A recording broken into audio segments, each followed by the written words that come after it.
Si paling perdana. Seorang pria berinisial FA di Pasar Minggu, Jakarta Selatan menodongkan senjata api ke petugas PPSU di Jalan Mimiosa Raya Kompleks Munci Indah, Pejaten Barat.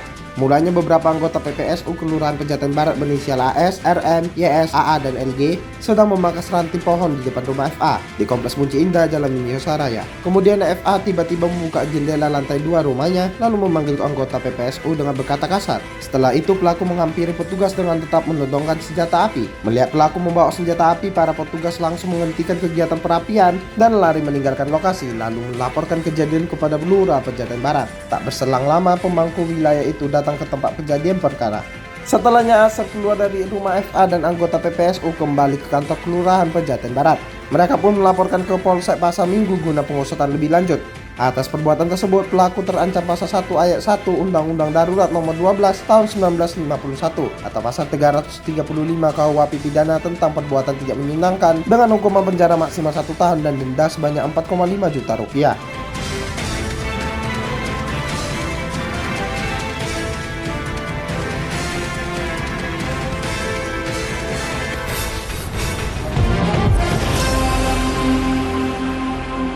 Selamat malam Indonesia dan selamat datang di DMP Evening News edisi Rabu 16 Oktober 2024. Bersama saya Jordan Gusali yang akan mengantarkan rangkuman peristiwa yang faktual dan terkini yang perlu Anda ketahui malam hari ini. Presiden Prabowo Subianto memberikan pembekalan anti korupsi dan geopolitik untuk para calon menteri. Imigrasi tingkatkan pengawasan orang asing jelang Pilkada Jakarta. Serta MK tolak gugatan agar pidana politik uang diperluas ke semua orang.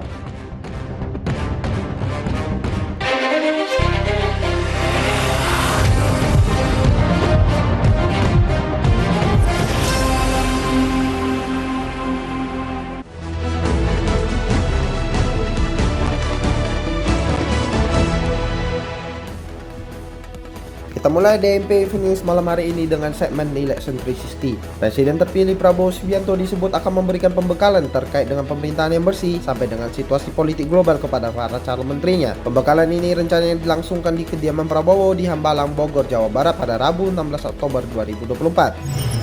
Sejauh ini ada 59 orang yang telah hadir untuk mengikuti kegiatan pembekalan yang akan dilangsungkan di Padepokan Garuda Yaksa ini. Data ini diungkapkan oleh Komandan Detasemen Pengawalan Khusus Menteri Pertahanan Prabowo Subianto, Letkol Infantri Gig Borlak, pada saat dikonfirmasi oleh wartawan. Pembekalan yang berlangsung selama 2 hari ini turut dihadiri oleh Wakil Presiden terpilih Gibran Rakabuming Raka. Putra sulung Presiden Joko Widodo itu tiba pukul 7.24 waktu Indonesia bagian Barat di Hambalang. Mantan wali kota Solo ini datang dengan menumpangi mobil Toyota Land Cruiser putih berplat AD 1523HU. Sejumlah tokoh yang terlihat berdatangan diantaranya Yusril Izzar Mahendra, Nusron Wajid, Budi Santoso, Kepala Polisi Republik Indonesia, Jenderal Listio Sigit Prabowo, kemudian Raja Juli Antoni, Yandri Susanto, Nazaruddin Umar, Airlangga Hartarto, Natalius Pigai, Saifullah Yusuf, dan Sri Mulyani. Lalu Budi Aris Setiadi, Mutia Hafid, Agus Harimurti Yudhoyono, dan Tito Karnavian juga tiba bergantian di Hambalang. Mahkamah Konstitusi menolak gugatan uji materi Undang-Undang Nomor 7 Tahun 2017 tentang pemilu agar semua orang yang terlibat dalam politik uang pemilu dapat dipidana. Dalam gugatan bernomor 59/PUU Strip 22/2024 itu, pemohon bernama Raden Mahmum menggugat pasal 523 Undang-Undang Pemilu yang mengatur subjek pidana politik uang hanya sebatas pelaksana, peserta, dan atau tim kampanye. Menurut Mahmum, pengaturan itu terlalu sempit sehingga memberikan perlindungan untuk kalangan relawan dan atau simpatisan yang tidak terdaftar sebagai pelaksana, peserta, dan atau tim kampanye di KPU untuk melakukan politik uang.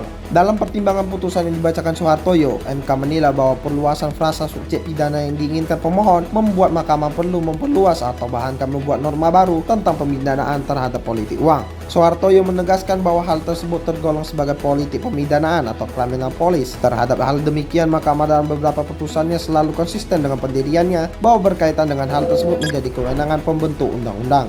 Ia menambahkan frasa setiap orang itu juga sebetulnya telah terkandung dalam frasa orang seorang pada pasal 269 hingga 271 Undang-Undang Pemilu terkait pelaksanaan kampanye pemilu. Oleh sebab itu, MK menilai bahwa gugatan dan contoh kasus yang dikemukakan Mahmum dalam gugatannya merupakan persoalan implementasi norma yang bukan menjadi kewenangan mahkamah untuk menilainya. Ketua DPP PDI Perjuangan Puan Maharani mengatakan bahwa partainya solid mendukung pemerintahan Presiden dan Wakil Presiden terpilih Prabowo Subianto dan Gibran Rakabuming Raka. Selain itu, ia menepis isu terdapat perbedaan pendapat di internal PDIP terkait bergabung dengan kabinet pemerintahan Prabowo Gibran. Sementara itu, ia mengatakan PDIP mungkin masuk ke kabinet meskipun dalam tanggal 14 sampai 15 Oktober 2024 tidak ada kader partainya yang bertemu dengan Prabowo di Jalan Kertanegara, Jakarta Selatan. Sebelumnya, sebanyak 49 tokoh yang disebut sebagai calon menteri diundang untuk bertemu Prabowo di rumahnya di Kertanegara, Jakarta Selatan pada Senin 14 Oktober 2024. Mereka dipanggil untuk ditempatkan di posisi pos kementerian yang telah dipersiapkan Prabowo. Para tokoh itu terdiri dari politisi, akademisi, hingga menteri era Presiden Joko Widodo. Kemudian pada Selasa 15 Oktober 2024, sekitar 59 calon wakil menteri maupun calon kepala badan bertemu dengan Prabowo di kediamannya. Beberapa di antaranya adalah Pesohor Raffi Ahmad, anggota Dewan Pembina Partai Solidaritas Indonesia Giring Ganesa, mantan atlet bulu tangkis Taufik Hidayat, hingga musisi Yovie Widianto. Kantor Imigrasi Jakarta Utara meningkatkan pengawasan terhadap orang asing di wilayah itu jelang pelaksanaan Pilkada Jakarta tahun ini.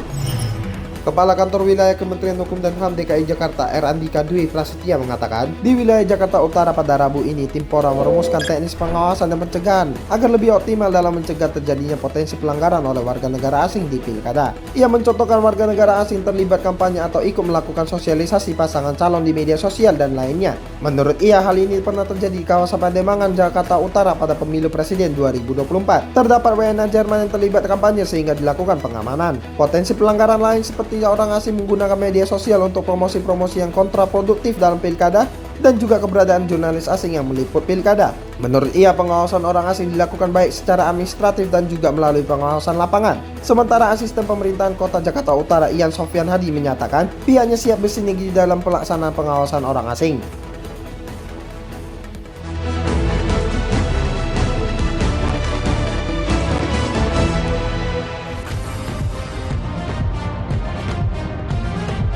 Seorang pedagang sembako di Bandar Lampung, Lampung berusia 63 tahun bernama Hartono mengalami penipuan hingga seluruh tabungannya bernilai 268,8 juta rupiah terkuras habis.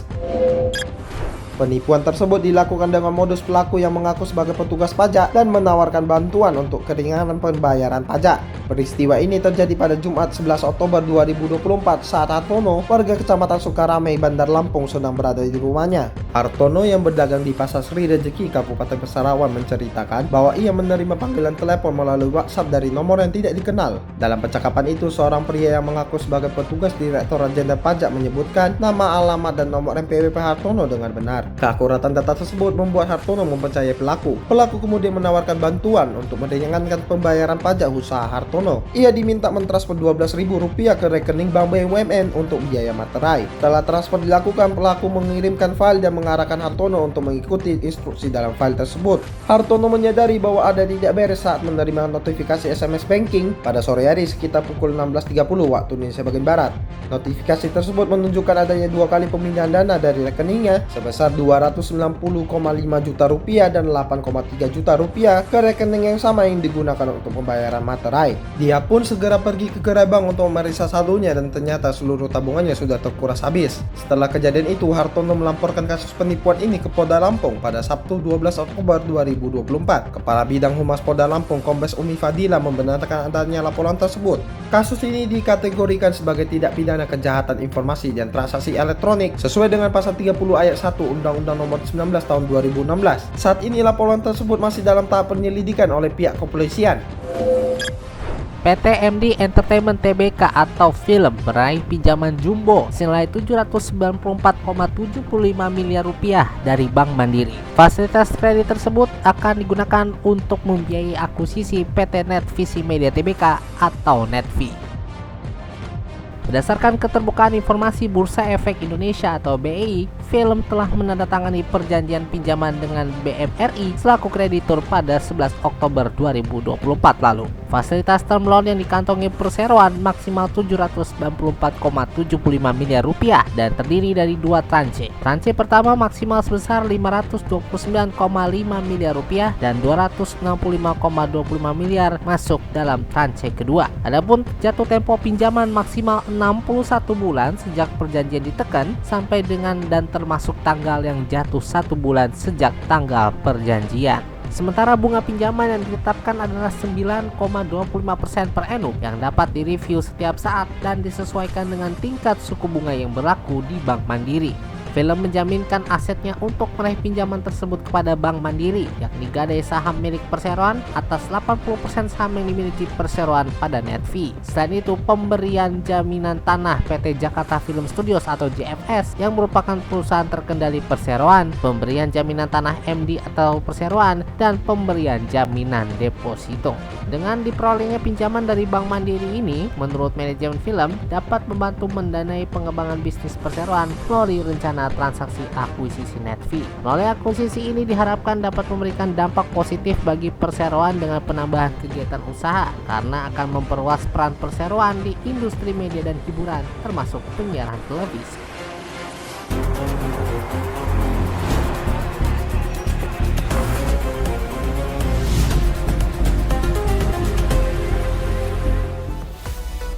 Polres Sumatera Utara, kita mulai segmen DMP Sumba Perdana dengan peristiwa Presiden Joko Widodo meresmikan Stadion Utama Sumatera Utara yang berlokasi di Kabupaten Deli Serdang, Sumatera Utara. Presiden menilai bahwa Stadion Utama Sumatera Utara memiliki bangunan yang megah dan mewah.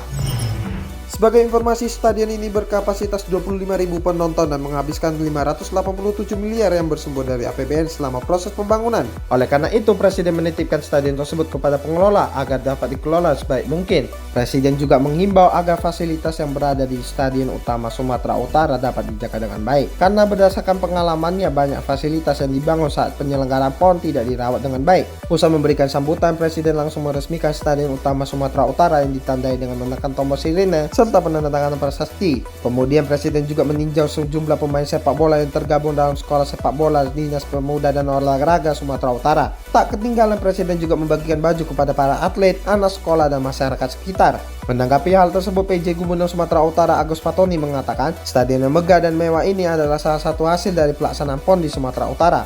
Setelah PON usai, dirinya berkomitmen agar fasilitas olahraga tersebut nantinya mungkin akan dikelola dengan sebaik mungkin. Menurutnya, persiapan pada fasilitas akan sangat penting dan pengelolaan ini akan diserahkan ke kabupaten atau kota, provinsi atau persatuan cabang olahraga. Dalam kegiatan ini turut dihadiri sejumlah pejabat, diantaranya Menteri Dalam Negeri Tito Karnavian, Menteri Perhubungan Budi Karya Sumadi, PJ Gubernur Sumatera Utara Agus Fatoni, PJ Bupati Deli Serdang, para atlet, tokoh olahraga, dan sejumlah pimpinan OPD. Presiden Joko Widodo meresmikan 24 ruas jalan dan 1 jembatan di 14 kabupaten atau kota di Aceh. Peresmian itu berlangsung di ruas jalan Blang Bintang, Kreung Raya, Kecamatan Blang Bintang, Aceh Besar pada Selasa 15 Oktober 2024. Turut mendampingi Presiden Joko Widodo, PJ Gubernur Aceh Safri Zakaria Arli bersama PJ Bupati Aceh Besar Muhammad Iswanto. Presiden Jokowi mengatakan pembangunan jalan dan jembatan itu menelan anggaran 686 miliar rupiah. Jokowi mengatakan pembangunan jalan dan jembatan yang melalui impres jalan daerah itu guna membangun konektivitas antar kabupaten dan kota. Diharapkan seluruh kota terhubung sehingga memudahkan mobilitas orang dan distribusi logistik. Jokowi berharap adanya pembangunan memudahkan mobilitas masyarakat setempat. Distribusi logistik antar kota pun berjalan lancar dan baik. Turut hadir dalam acara tersebut Menteri Perhubungan Budi Karya Sumadi, Menteri Dalam Negeri Tito Karnavian, Panglima TNI Jenderal Pol Agus Subianto, dan Kepala Polisi Republik Indonesia Jenderal Polistio Sigit Prabowo.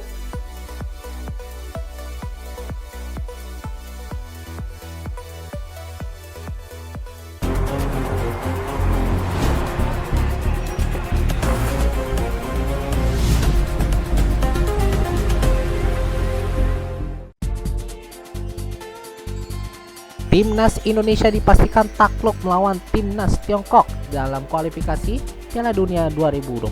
Tim Garuda kalah dengan skor akhir 2-1.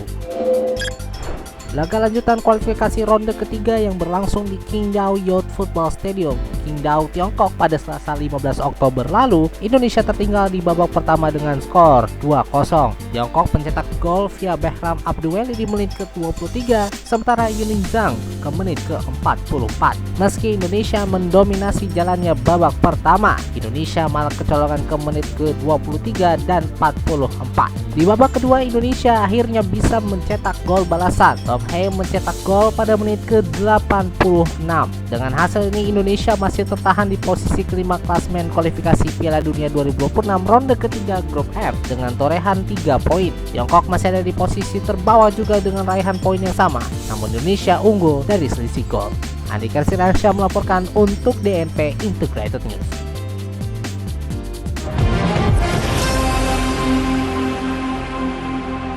Terima kasih sahabat DNP telah mendengarkan DNP News untuk edisi 70 hari lagi menuju hari Natal. Tetap dengarkan kami setiap hari Senin hingga Jumat di mana Anda mendengarkan podcast ini serta kanal YouTube kami DNP Media Network. Kami selalu menerima kritik dan saran melalui surat kami di redaksi @dnpmedianetwork.com. 24 jam berita faktual dan terkini lainnya di situs baru kami dnpmedianetwork.com. Mewakili kerabat kerja yang bertugas, saya Jordan Gozali pamit undur diri. Ini adalah DNP Integrated News, lebih informatif, lebih terinformasi. Selamat malam Indonesia dan selamat beristirahat.